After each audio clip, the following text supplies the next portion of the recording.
زولف اللهون تغال لما ضغوص يلتي كلتا ديالي ومينوث ذي غوس وين يضغونا كان ثورا كانغوس اليوكران دوين كويس ديزين وكيد بروفيسور رشيد بن حداد ديال كنزغام الا دومينوث وسنه كي يزرين ذي تموت نغوس اشكو بري غوجين دوين كلان كي الحوار يسلحايث بانيثا كي المارسيونال يا مازال كي فاغنر يشم كان قلقيبه ديك الشمال موسكو يغالي يا ضارت وغا تيدير ذي روس تملالت من زمتي ديني كيكيان استقبالي تنا بيلوروسي ذا شكاد وين ذا مسلاي ياك ذا بروفيسور رشيد المحددي وكان فهم جاكا يضرون كيكيان سيني الزلف لك. Azola Rachid, Azola à tous qui nous écoutent ce soir.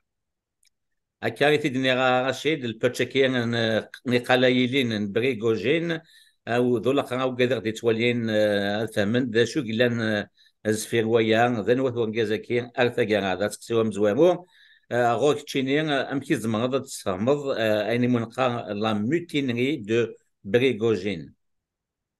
Alors, pour comprendre cette mutinerie-là, il faut retourner quelques mois en arrière et regarder les discours justement de Prigojine qui ont été carrément à l'opposé des discours officiels. Et si on remarque par exemple au mois d'avril, euh, voire même avant, on peut distinguer deux temps. Donc, à Bakhmout, Prigojine s'est rendu doublement célèbre. D'abord, c'est lui qui a permis à Bakhmout de retrouver son nom russe de Artyomovsk. C'est là où il a gagné justement la bataille de Bakhmout, d'une part, mais cette bataille l'a également rendu célèbre avec ses célèbres insultes vers les officiels, en particulier le ministre de la Défense, Shoigu, et le chef d'état-major Gerasimov, auquel il reprochait de lui donner des munitions en quantité réduite. Alors, ça c'est d'une part, mais son discours a également évolué beaucoup plus tard parce qu'il s'en est pris également au président Poutine. Il y a des vidéos justement qui circulent à cet effet que je ne connaissais pas avant de préparer la rencontre d'aujourd'hui, où il disait les Ukrainiens n'ont jamais tiré sur les civils dans le Donbass. Et ça m'a particulièrement interpellé parce que j'ai suivi de près la guerre qui a commencé en 2014-2022, donc avant le début de la guerre actuelle, où il y a eu 14 000 morts, majoritairement des civils. Il a également déclaré dans une vidéo que la Russie s'est engagée dans une guerre qu'elle ne gagnerait pas. Il a également dit que l'OTAN ne menace pas la Russie. Il a même dit que l'opération spéciale, elle est juste là pour que Shoigu devienne maréchal. Alors, c'est clair que les autorités, donc, ils ont trouvé la parade en initiant une loi 2 semaines en arrière où ils demandaient aux unités de volontaires. Alors dans la langue russe, ils parlent d'unités volontaires, on parle de milices, parce que les milices privées officiellement n'existent pas en Russie. Donc ils disent les unités de volontaires doivent signer des contrats en tant que militaires contractuels. Donc, il leur a fait miroiter des avantages sociaux, des allocations, etc., etc. Et ils doivent signer avec le ministère de la Défense avant le 1er juillet, donc deadline, ce contrat-là. Et ce qu'il faut savoir, que ce n'est pas un contrat qui met fin à l'existence de ces milices, mais c'est juste leur subordination au ministère de la Défense, d'une part, et d'autre part, ça leur permet d'officialiser leur existence qui était jusque-là non avouée. Alors, beaucoup de milices ont signé ces contrats, la plus célèbre, la plus connue, Kadyrov, qui ont obtempéré quasiment instantanément. Mais Prigojine, lui, il a averti que Wagner ne signera aucun contrat avec le ministère de la Défense parce qu'il considère que Wagner coordonne lui-même ses actions avec les généraux et les commandants d'unités, que son organisation est souple et efficace et qu'elle n'a pas besoin de bureaucratie. Alors, on parle de la semaine passée, le 24 juin, il a appelé une marche. Il a appelé ça la marche de la justice, donc où des colonnes de blindés ont marché sur Rostov et sur Moscou. Il a même désarmé un certain nombre de sites où il y avait des militaires sur son chemin. Et il y avait un net risque là de diffusion de sang. Il y a également une vidéo que j'ai regardée 2 fois plus tôt qu'une, où il disait que son objectif n'est pas de renverser le pouvoir en place. Et la deuxième fois, il a dit ne pas renverser le pouvoir en place légitimement élu. Et par contre, je n'ai pas compris c'était quoi l'objectif de sa marche pour la justice. Toujours est-il que après une marche qui a duré 24 heures, il s'est soumis via le président bélarusse Loukachenko. Donc, il a probablement négocié son exil. En tout cas, son fin de parcours est évident, du moins en Russie. Alors, pour maintenant résumer en une seule phrase mon interprétation de tout ce que je viens de dire, je suis, on va dire pour une rare fois, totalement en accord avec les nombreux analystes qui considèrent que c'est juste un chef d'entreprise qui a perdu son business. Donc, bien plus, on peut dire qu'il a mordu la main qui le nourrissait depuis plus de 2 décennies. Donc, c'est l'autosuicide. Et donc, c'est la réponse du berger qui est le système à la bergère. هكا كي تدنيض رشيد سي نوم دافير كان يخسرون لي زافير ينس ماشا اسقسي يقلا يسقسينا كان مدن لكن وسن لا ميلا لا ميتونيريا كي تينيك زمرن اتسنقص غوازال ناغراو نبوتين ديروس ما سمعتي دينير فرانسيس اسكو سيت ميتونيري a affaibli le régime de Poutine et de la Russie. Euh, Je vais peut-être essayer de répondre avec une analyse et les prémices de ma réflexion qui sont à l'intérieur. Une chose est certaine, c'est que l'Occident s'est réjoui, massivement réjoui de l'instabilité qui a été constatée, même si elle n'a duré que 24 heures, que la presse a été unanime, que la Russie est en déliquescence, qu'on parle de séisme chez le parrain, le régime qui est en décomposition, l'étoile du tsar qui va pâtir, qui est le tsar qui est nu, le pouvoir qui a vacillé. Tout ça, c'est les médias. Par contre, j'ai constaté les réactions officielles. Alors, il y en a 3 qui ont attiré mon attention, en fait 4. C'est celle du secrétaire d'État US qui a parlé de réelles fissures. Macron, lui, il a parlé de fragilité à la fois des armées et des forces auxiliaires. Et Joseph Borrell, lui, il parle de faire craquer la puissance russe. Notre Premier ministre canadien, donc Trudeau, lui, c'était un tweet où il disait qu'on va continuer de suivre la situation de près. Donc, c'est clair que ces 3 réactions et les réactions des médias montrent un peu l'étalage de l'unanimité, de l'obsession ou du fantasme, c'est comme vous voulez, de la supposée fragilité de la Russie. Mes constats à moi, ils sont probablement différents. Et premier constat, il ne faut pas aller si vite aux conclusions. Parce que, première chose dont on s'est rendu compte, c'est que Prigozhin a été lâché par ses hommes. Donc, parce qu'il n'a pas eu le soutien jusqu'au bout, c'est parce que ces hommes n'ont pas voulu marcher jusqu'au bout, jusqu'à Moscou, qu'il a dû faire demi-tour. Il n'a pas non plus de prise sur la société russe, même s'ils nous ont montré quelques dizaines de personnes qui l'applaudissaient. Finalement, je pense que c'est plus du bluff qu'autre chose. Et, et clairement, on peut voir aujourd'hui déjà que la rébellion de Wagner n'est pas un tournant de cette guerre, au grand regret probablement de beaucoup d'experts de plateau, que ce soit au Canada ou ailleurs en francophonie. رشيد ثمن غيوث كينا لا ميتيني ما سميس خلي ثمن غيوث تفضل كيكي ماشا تلاد دي كوكوذ ذاك لوكران دنتاتي قلنا كي ساعة يغفلان كي اون ديفيكولتي بارابور اموس ذا شكي يسوها ما الا فما ما لازم تمثال تكي ما زعما تيدينا فرانسيس cette mutinerie est arrivée alors que c'est l'Ukraine et non la Russie qui est en difficulté sur le champ de bataille. C'est quand même paradoxal. Est-ce que vous partagez ce point de vue? Ben, oui, effectivement, paradoxal, c'est vraiment le bon adjectif. Et je crois que c'est lié au momentum, hein, le 1er juillet, qui est le deadline pour signer les contrats. Et moi, je pense que tout simplement, cette réaction de marche, c'est pour sauver son business.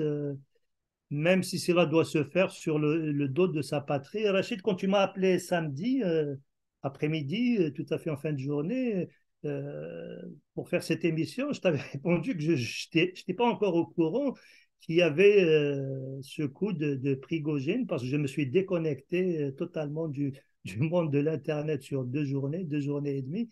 Donc, euh, donc, clairement, mais sur le champ, avant même de regarder le dossier de près, si tu te rappelles, je t'avais répondu que ben, un mercenaire, c'est un mercenaire, il n'a pas de patrie. Alors, c'est juste le comportement d'un mercenaire typique qui fait passer son business avant toute autre chose. مم. ذا هو المرسونير سي مسعيرة تمورث ذا دريمي تمورثيس دونك نفارس تاكونيت بن حدا ديما إلا أغتسمحض نفارس تاكونيت ماشي حاجة لا ماتونيغيا كين عطاسو كي كنسلايا غا عطاسا كان ونصل غا نشكي ضغونا كي قلنا نشكي غي جنا نوحا مز بغيض سحري شوي السين يسقسيين افانا كي تيدير ثمورثا كي نغوس لو كيران نغطا ذاك إلا الكيران ثورا c'est une française. Parlons maintenant de cette guerre, 16 mois après. Où est-ce qu'on est de cette guerre, de ce conflit, Rachid? Euh, ben, 16 mois après, je vais distinguer deux choses. D'abord les médias, puis le terrain. Au niveau des médias, c'est toujours l'hystérie collective et continue caractérisée par la zélenskofolie. Ce mot ne me dérange pas outre mesure que le monde soit zélenskophile, ça ne me dérange pas outre mesure. Sauf que cela est accompagné d'une russophobie. Et là, cela me dérange personnellement parce qu'on peut vanter les mérites de l'un sans le faire au détriment des autres. Ça, on s'en est parlé un peu par le passé. Et ces experts-là, des experts de plateau, que ce soit au Canada ou la francophonie en général, ils sont toujours aussi véhéments qu'au début de cette guerre. Ils nous font l'étalage continu de leur connaissance. Ils étalent ça comme dirait l'autre, comme on étale la confiture sur le pain. Et ils trouvent toujours des excuses quand leurs prédictions sont totalement dans le champ. Aucun m'inculpa quand ils sont dans le champ, si ce n'est toujours pour diminuer le comportement de l'armée russe. Euh, Aujourd'hui, ils nous disent bah, c'est plus facile par les Russes parce qu'ils sont sur la défensive. Mais passons justement au terrain. Ben, le terrain aujourd'hui, ça se résume comme suit. La Russie occupe 20% du territoire ukrainien qu'ils ont officiellement annexé. Il y a eu un début d'offensive ukrainienne depuis le 6 juin, donc 3 semaines. Ils ont récupéré, j'ai regardé les dernières nouvelles ce matin, donc 27 juin, ils ont récupéré 130 km². Ils n'ont pas encore franchi la première ligne de défense. Alors, je vais me permettre d'être un peu sarcastique, hein, en particulier envers ces experts de plateau, pour les tourner quelque peu en bourrique, je ne me gênerai pas pour ça, qui nous disent que bah, l'Ukraine va prendre tout son temps et on va faire un petit calcul. Hein. J'ai sur moi ma calculatrice et si on considère que l'Ukraine, c'est à peu près 600 000 km², la Russie qui occupe 20%, donc ça donne 120 km², 120 000 km², ils ont récupéré 130 km² en 3 semaines. Divisé par 120 000 divisé par 130. Et puis, je multipliais par 3 pour avoir le résultat par semaine. Et comme je veux donner le résultat sur l'année, donc je vais de nouveau diviser par 52, parce que dans une année, il y a 52 semaines. Ça donne ce chiffre, je ne sais pas s'il est visible, 53 ans. Donc, ça prendra 53 ans à ce rythme-là pour l'Ukraine de récupérer l'ensemble de son territoire. Tout ça pour dire que clairement, il y a une impasse en ce moment de l'armée ukrainienne qui n'arrive pas à percer la première des 6 lignes de défense que les Russes ont constituées. Et bien plus, hein, on parle de l'événement là, du 24 juin, et l'armée ukrainienne n'a pas été en mesure de capitaliser sur la base là, de la mutinerie de Prigojine, tout comme on a vu aussi qu'il n'y a pas de baisse de garde ou de fuite des soldats russes. Donc, c'est sûr que du point de vue militaire, ça se présente plutôt mal pour l'Ukraine. ماشي نسقسي رشيد كثر ما كنهضر ما تبغينا دارو كذا ما ستان وني غلاند فرانسيس كي لو ماتر دو جو دون سيت غير en ce moment. Alors, les maîtres du jeu, donc, on a 3 protagonistes. Hein. Les 3 protagonistes, donc, c'est la Russie, l'Ukraine et l'Occident, bien sûr. Il y a probablement des lignes jaunes, des lignes, pardon, rouges. Regardons-les un par un. Normalement, le maître du jeu, c'est celui qui attaque. Celui qui attaque en ce moment, c'est l'Ukraine. Et l'Ukraine attaque sur plusieurs fronts, mais il n'arrive pas à percer la défense russe. Les experts militaires nous disent que pour qu'ils puissent percer, il faudrait 3 soldats ukrainiens pour un Russe. C'est un ratio qui n'est pas disponible et qui ne le sera pas. Par contre, on sait très bien qu'ils ont eu énormément de pertes car ils sont à découvert devant un ennemi qui est terré. Et leurs attentes, les Ukrainiens, sont maximalistes. Hein. Ils veulent récupérer les 20% de leur territoire, incluant la Crimée. Ils veulent juger Poutine, faire payer à la Russie les dommages. Et moi, j'ai aucune gêne à reprendre mes anciens commentaires qu'on fait même avant le début de la guerre. J'avais dit que la Crimée n'est pas ukrainienne, n'a jamais été ukrainienne, presque jamais été ukrainienne. J'ai dit aussi avant le début de la guerre que le Donbass, l'Ukraine perdra le Donbass si la guerre se déclare. Pour ce qui est de juger Poutine, j'ai écrit un article qu'il faut commencer d'abord par juger George Bush. Et pour faire payer la Russie, ça va être encore plus difficile parce qu'il faut d'abord la vaincre. Hein. Et beaucoup disent que c'est quasiment mission impossible.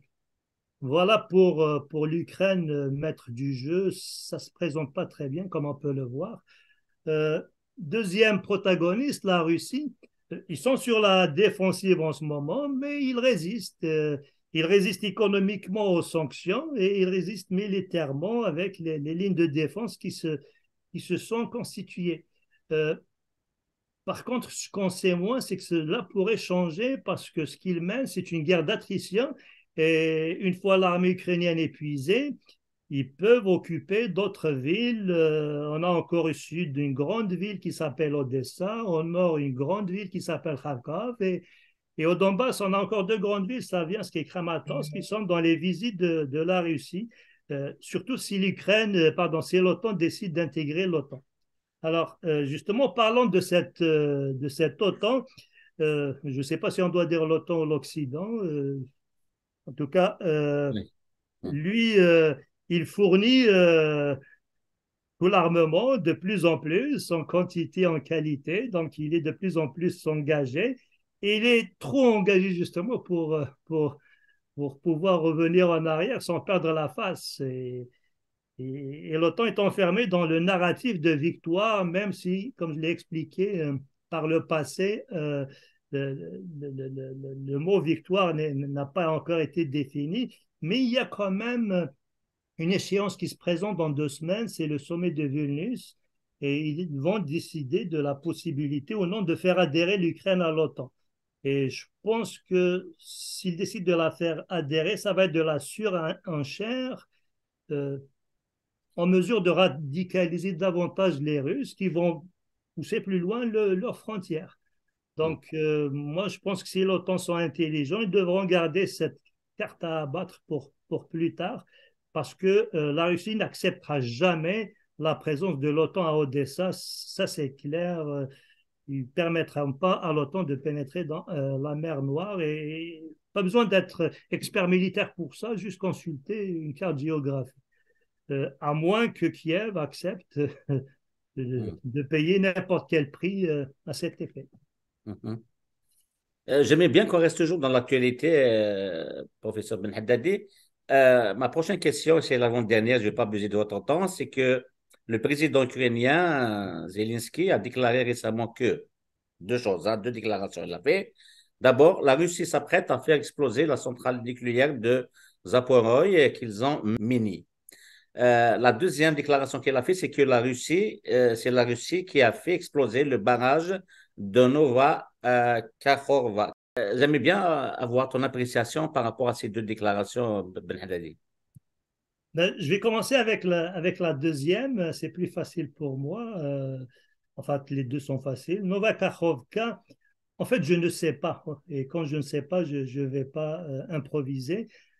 On a beau y réfléchir. Moi, j'ai vu que les deux avaient de l'intérêt à le garder, car il est utile. Et les deux avaient de l'intérêt à le faire exploser pour diminuer la ligne de front. Et c'est équitable pour les deux. Par contre, depuis hier, il y a une information qui a circulé, elle n'est pas encore confirmée, comme quoi des Ukrainiens ont franchi le Dniepr au niveau de Kherson. Et Kherson, c'est juste au-dessus de Nova Kakhovka, mais ça ne change pas pour l'instant mon raisonnement qui fait que je ne suis pas en mesure de dire qui c'est qui l'a fait exploser. Mais comme on dit, dans la vie, tout finit par se savoir.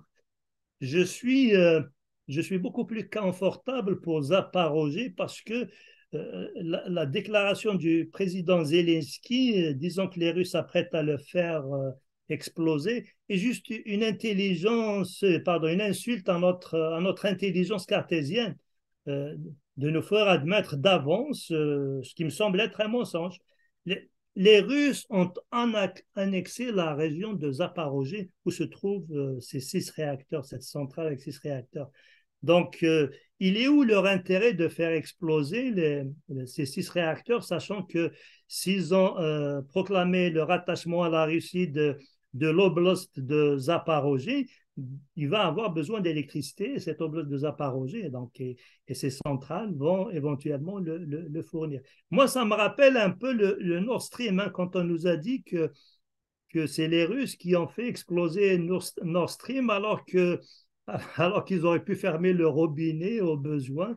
Et maintenant, tout le monde sait que ce n'est pas les Russes qui ont fait exploser Nord Stream. Et je suis d'avis aussi que les Russes n'ont aucun intérêt à faire exploser Zaporozhye. Par contre, Zelensky, il a l'intention peut-être de jouer au pyromane et il doit savoir que ça va être très, très difficile à convaincre le monde que c'est les Russes qui vont le faire. Je pense que cette question sur Zaporozhye Rachid, on l'a discutée au moins 2 fois parce qu'en septembre 2022, il y a eu le directeur de l'AIEA qui a fait sa première visite. Il avait alors demandé aux Russes de constituer une zone de sécurité.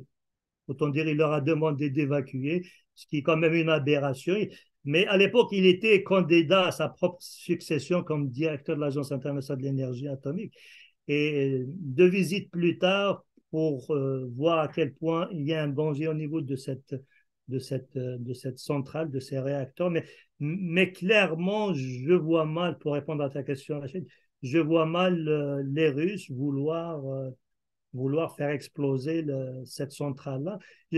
Dans une de nos émissions, Rachid, je ne sais pas si tu te rappelles, je vous ai même donné une information que vous avez zéro chance de retrouver dans nos journaux. Moi, je l'ai eu dans un Tout à journal fait. de Kiev auquel je suis abonné. Il s'appelle Kiev Independent, qui a dit qu'au début d'année, à peu près, je ne me rappelle pas la date exacte, que Zelensky a signé un décret qui enlève la nationalité ukrainienne au directeur de la centrale nucléaire de Zaporozhye parce qu'il collaborait avec les Russes. Mais en fait, ce n'est pas juste lui qui collaborait, les 2000 travailleurs de la centrale également collaboraient, mais il n'y a pas de raison pour la Russie de faire exploser Zaporozhye.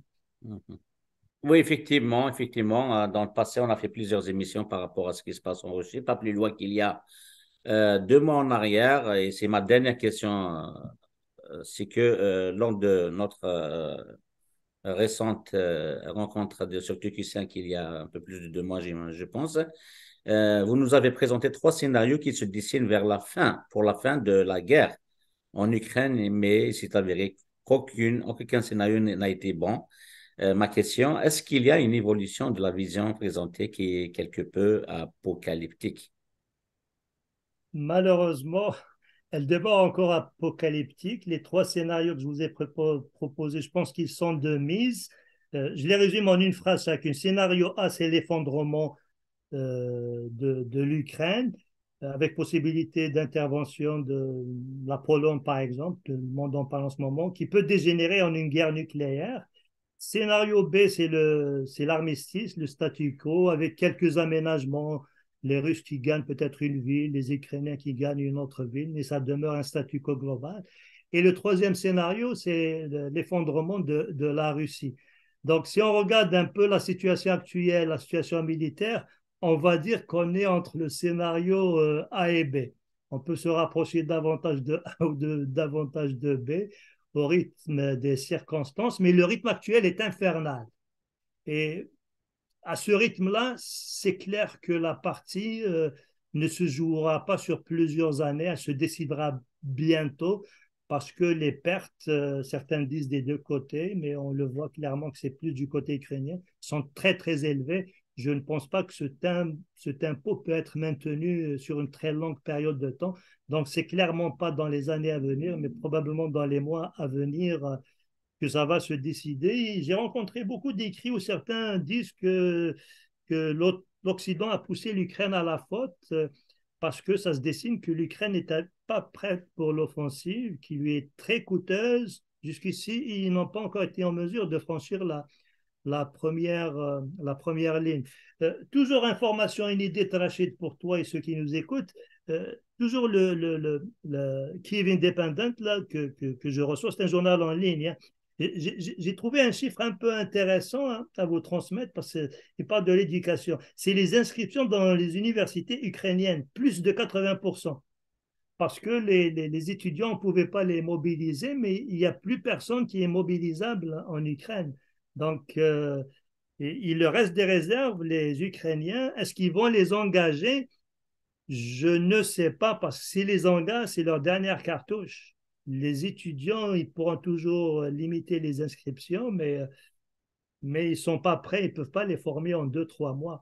Euh, L'autre constat est que la Russie, elle est sous-estimée systématiquement par l'Occident, par l'Ukraine, par l'Occident surtout, d'où le narratif qui me semble prématuré de victoire, qu'on nous galvaude tout le temps. Et, et même s'il y a un renversement de la situation, je doute personnellement de ça, j'ai alerté que c'est une erreur fatale de ne pas croire que les Russes mènent une guerre existentielle. Il faut être totalement méconnaissant de la mentalité des Russes, également pour dire qu'ils bluffent. Hein. Les Russes ne bluffent jamais. Prigozhin, lui, il a bluffé, mais pas le pouvoir russe. Et aujourd'hui, nous avons des voix en Occident qui appellent à geler le conflit. Ça peut être une solution du moindre mal. J'essaie de me projeter dans ce scénario et de sa faisabilité à la lumière de la prochaine rencontre. C'est dans 2 semaines hein, que l'OTAN se réunit, le 11-12 juillet, et ils vont décider d'intégrer ou non l'Ukraine au sein de l'OTAN. Je pense que c'est une des cartes qui reste entre les mains qu'ils pourront peut-être négocier. Je ne préjuge pas, mais ça peut avoir une incidence. Comme j'ai dit tout à l'heure, la Russie n'acceptera jamais que Odessa devienne une base de l'OTAN. En tous les cas, on va on suivra l'actualité au fur et à mesure. Et, ça a toujours été un plaisir d'entendre professeur Mohamed Ben Haddadi et Rachid pour toutes les questions géopolitiques qui se passent un peu partout dans le monde, notamment dans ce conflit russe-Ukraine. Et puis, je rappelle que Rachid Ben Haddadi vient de signer un excellent papier que je vous recommande de lire sur ADN Med intitulé bombe iranienne, plutôt sarkozienne, comme vous le voyez sur cet écran-là. Peut-être on lui fera une analyse en temps opportun. Peut-être je vous laisse dire le dernier mot, Ben Haddadi. Ben, vivement que cette guerre prenne fin, c'est le seul souhait là, qu'on peut exprimer par rapport à cet événement-là. Tout à fait. هكا ما كنويت كنت دي قمينا سان مليل دي سنت النظام يشد غاف تمثال يجيو بوليتيك يقدرون مظله وندينا قيمه ذي ثلويث